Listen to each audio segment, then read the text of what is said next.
3.7% سے زیادہ آپ نے انریچمنٹ نہیں کرنی. ایران بھی پارٹی بن جاتا ہے اس اگریمنٹ کو لے کر، لیکن ڈونلڈ ٹرمپ صاحب 2018 کے بعد آ کے اس کو ختم کر دیتے ہیں، مزید سینکشنز لگا دیتے ہیں. اور اب جب یہ حملہ ہوتا ہے تو پریٹیکسٹ کیا ہے کہ آپ نے 60% کے قریب ڈیولپ کر لی ہے، آپ صرف ایک قدم دور ہیں تھریش ہولڈ حاصل کرنے سے، نیوک ٹیسٹ کرنے سے، اسی لیے ہمیں یہ کرنا پڑ رہا ہے، اب ہمارے ساتھ ڈیل کر لیں. تو ایک معاہدہ جب چل رہا تھا اس کو ڈیریل کر دیا، اور اب دوبارہ معاہدہ کرنے کی یہ جو بات ہے، کیا ریشنلٹی ہے اس میں؟ جو ٹریک ریکارڈ ہے وہ نہ پریزیڈنٹ امریکہ کا اتنا اچھا ہے اور نہ ہی آپ کے سامنے جو نیتن یاہو کا اچھا ہے. 2012 میں نیتن یاہو نے کہا تھا کہ Iraq is days away from nuclear testing, یہ 13 سال پہلے کہا تھا. اور آپ کے سامنے جو ہی وہ یہ کہتے ہیں اس کا مطلب یہ نہیں ہوتا کہ یہ ایکچوئل ریئل ٹائم میں بات ہوگی، اور وہ مٹیریلائز نہیں ہو رہی پچھلے 13 مہینوں سے. اس کے باوجود یہ دیکھیں، ابھی آپ دیکھیں لیٹسٹ نیگوسیشن، ایران نے تو این پی ٹی 1968 میں سائن کی تھی، 1970 میں اس کو ری ویریفائی یا ری ریٹیفائی بھی کیا تھا. لیکن اس کے بعد آپ دیکھیے ابھی جو نیگوسیشن ہو رہی ہے، میں جتنی ملٹری اسٹریٹجی پڑھی یا پڑھائی، میں نے کبھی یہ نہیں دیکھا کہ آپ کی نیگوسیشن ہو رہی ہو اور آپ ایک ڈیسائسو فیصلہ یا آؤٹ بریک کریں، اوفینسو لانچ کر دیں. ہمیشہ یہ دیکھا جاتا ہے کہ اوفینسو اس وقت لانچ کیا جاتا ہے تب آپ کی نیگوسیشن یا ٹاکس فیل ہوتی ہیں، یعنی آپ ٹیبل پہ نہیں ایگری کرتے تو پھر آپ کہتے ہیں کہ بھئی اب ہمیں سل تھریٹ ہے کیونکہ ایران نے ریفیوز کر دیا، ڈکلائن کر دیا، اب ہم ہٹ بیک کریں گے.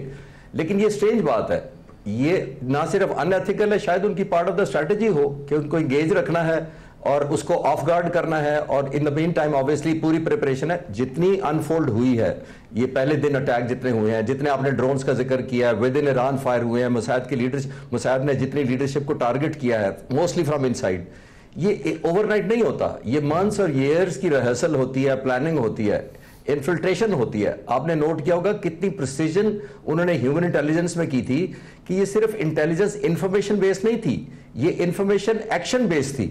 دیٹ مینز ایک انفارمیشن ہوتی ہے کہ میں آپ کی رپورٹ کروں کہ آپ وہاں بیٹھے ہیں، اور ایک ہوتی ہے کہ اگر حکم دیا جائے تو میں اس شخص کو مار بھی دوں اور 100% ایکوریسی سے ماروں.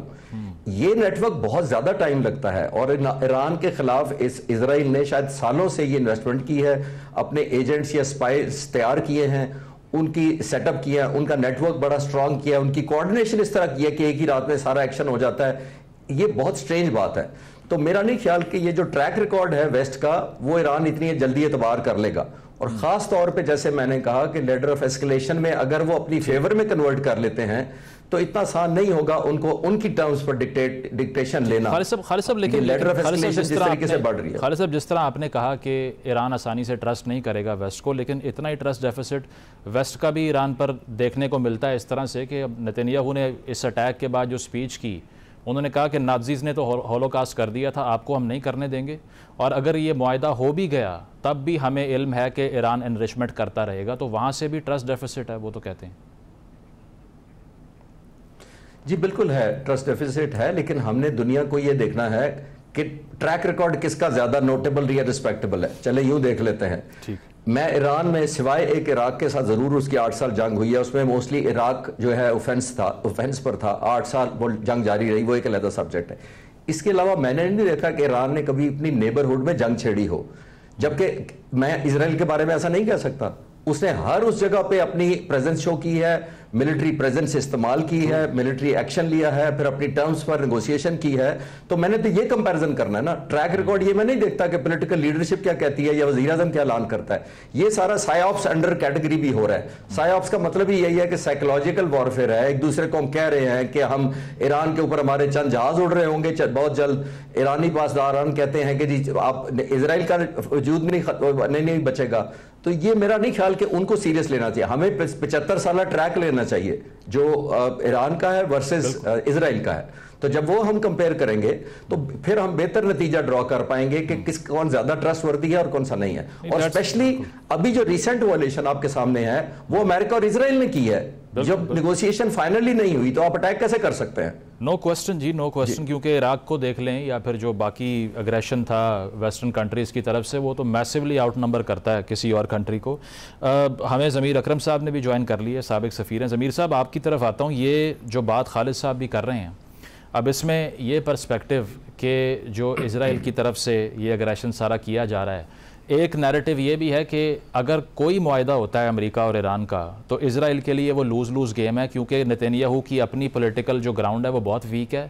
اس نے اپنی لوکل آڈینسز کو خوش کرنے کے لیے ایران کی طرح کا ایک اینٹیٹی اس کو چاہیے جس سے وہ بار بار ووٹ بھی حاصل کریں، جس طرح مودی نے انڈیا میں کر رکھا ہے کہ اگر وہ یہ ولن پینٹ نہیں کریں گے تو پھر وہ جو ان کی ویک پولیٹیکل گراؤنڈ ہے وہ مزید کمزور ہو جائے گی. تو اسی لیے معاہدہ ان کے حق میں ہے ہی نہیں. آپ اگری کرتے ہیں اس سے؟ جی آپ بالکل بجا فرما رہے ہیں، میں فلی آپ سے اگری کرتا ہوں. ہم نے دیکھنا ہے کہ اسرائیل کے مقصد کیا ہے، ان کے جو کیا آبجیکٹیوز ہیں اس جنگ میں. پہلی تو چیز یہ ہے کہ جیسے آپ نے فرمایا نتنیاہو، پرائم منسٹر نتنیاہو کی کوشش ہے کہ وہ اپنی اندرونی جو ان کی پوزیشن ہے اس کو زیادہ مستحکم کر دیں، اور جو اپوزیشن جو کچھ بھی تھوڑی چھوٹی موٹی اپوزیشن ہے اس کو بھی اوور کم کر دیں.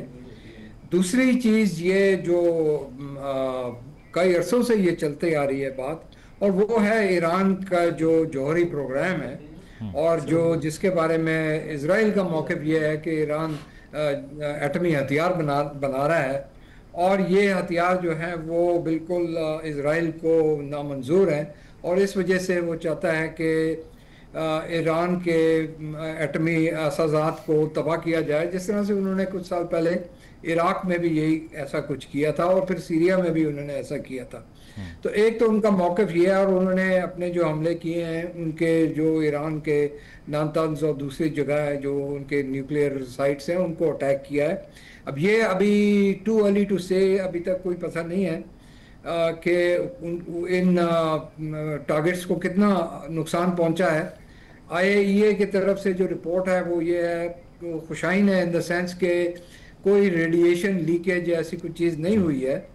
تو مجھے لگتا ہے کہ وہ جو اثاثے ہیں وہ ابھی تک محفوظ ہیں. دوسرا ان کا آبجیکٹیو اسرائیل کا یہ ہے کہ جو اسلامی حکومت ہے ایران میں، اس حکومت کو ہٹا دیا جائے اور اس کی جگہ کوئی ان کے پرو اسرائیل یا پرو ویسٹرن گورنمنٹ وہاں پر لائی جائے. سو ان اے سینس ان کا موقف یہ ہے رجیم چینج ان ایران، اور یہ ایک پرانی چیز ہے جو چلتی آ رہی ہے. مجھے جہاں تک آپ کو یاد ہوگا ایک جنرل ہیں تھے امریکن ویزلی کلارک، انہوں نے 2001 میں کہا تھا کہ پینٹاگون کا آبجیکٹیو ہے کہ کوئی 7 مسلمان ممالک میں رجیم چینج لایا جائے اگر ضرورت پڑے تو جنگ کے تھرو، اور ان میں یہ سارے جو آپ دیکھ لیں Iraq, Syria, Libya, Sudan, Somalia اور ابھی ایران. تو یہ ایک سوچا سمجھا منصوبے کے تحت یہ چیزیں ساری کچھ ہو رہی ہیں. جہاں تک ٹرمپ اور ایران کے ٹرمپ ایڈمنسٹریشن اور ایران کے درمیان جو مذاکرات ہو رہی تھی، اس میں بھی یہ ہے کہ جس طرح سے جو امریکہ اس مذاکرات میں جو یہ چیزیں چاہ رہے تھے وہ ایران کے لیے تو ناممکن ہے انہیں ایکسیپٹ کرنا. تو ان اینی کیس ٹھیک ہے، نتنیاہو کے نظریے میں اگر کوئی اس میں سے سمجھوتا نکل آتا وہ اس کو بالکل نامنظور تھا، اور اس نے میرا خیال ہے پری ایمپٹ کیا ہے اس اٹیک کرنے سے، اور وہ سارا جو ڈائلاگ جو پروسیس ہے وہ سارا ڈیریل ہو گیا. مطلب آپ سمجھتے کہ معاہدے میں روڈ بلاک کریٹ کرنے کے لیے یہ سب کچھ ہوا ہے؟ ناصر صاحب آپ ڈیریل کرنا، روڈ بلاک تو چھوٹی چیز ہے، اس کو پوری طرح سے ڈیریل کر دی. لیکن اب ایران نے کل آج ہی بلکہ مذاکرات شروع ہونے تھے، تو ایران نے تو صاف انکار کر دیا کہ ہم مذاکرات نہیں کریں گے.